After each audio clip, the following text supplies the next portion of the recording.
Before you build a new vision, you need to see the one your system is already producing. And this is where a lot of leaders move too quickly. We jump straight to rewriting vision statements, creating new language, launching new priorities.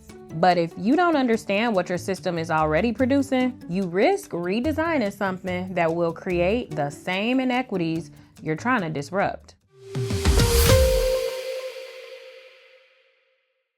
Hi, I'm Ashley, former elementary school principal and current founder and CEO of Equidyme, where we support school and system leaders to stop talking about equity and start designing instructional systems that guarantee it instead. And I created this series to help school and district leaders just like you take clear, practical steps to improve outcomes for young people every single day. Let's get into it.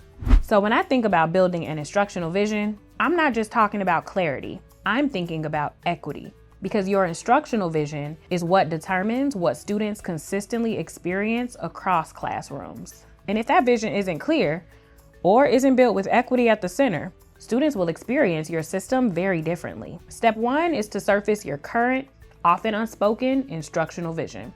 Because whether you've named it or not, your system is already producing something. And here's the key question: who is experiencing what in your classrooms right now?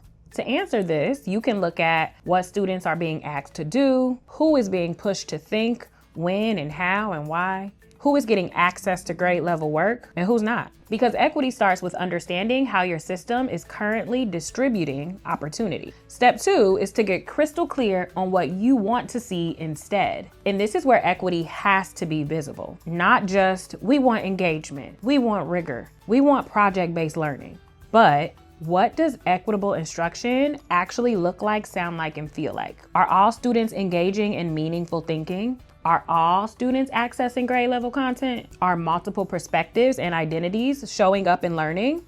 Because if equity isn't defined in your vision, it's not gonna show up in your classrooms. Step three is to choose a singular instructional focus that bridges the gap. And this is where equity becomes operational.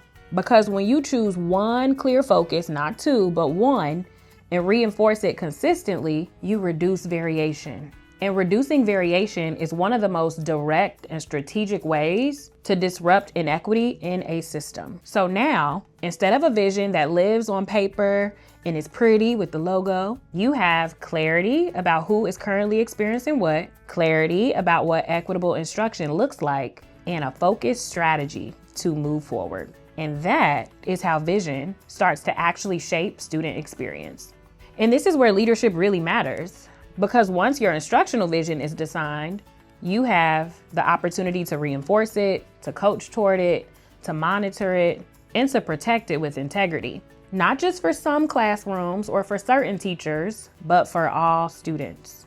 Because equity depends on what stays consistent across the system, not in pockets. So take a moment and think about your own school. Where are students currently experiencing different levels of rigor or opportunity? And how clearly have you defined what equitable instruction should look like instead? The gap between the answers to those questions is where your work lives.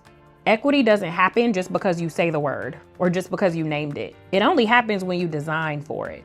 In the next set of videos, we're gonna shift from vision to people and talk about how coaching, feedback, and adult learning structures either reinforce that vision or break it. Let's keep going.